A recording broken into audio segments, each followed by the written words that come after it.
ઐતિહાસિક golden bridge કે જેણે 140 વર્ષ સુધી ભરૂચ શહેર અને જિલ્લા અને ગુજરાતને જે રાહદારીઓ છે તેમજ વાહન ચાલકો છે તેનો ભાર વેઠો છે।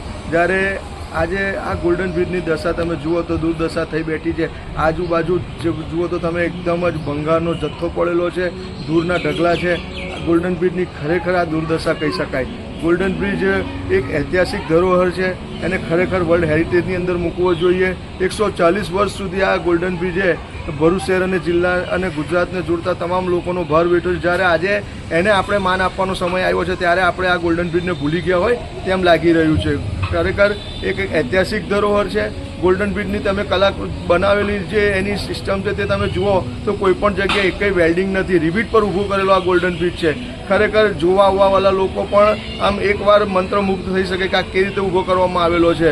તમે જુઓ તો ચારો તરફ કચરાના ઢગલા છે, બહાર ભંગારનો સ્ક્રેપ પડેલો છે। ખરેખર આ ઐતિહાસિક ધરોહર છે તેને વર્લ્ડ હેરિટેજમાં સમાવેશ કરવામાં આવવો જોઈએ એવી મારી માંગ છે।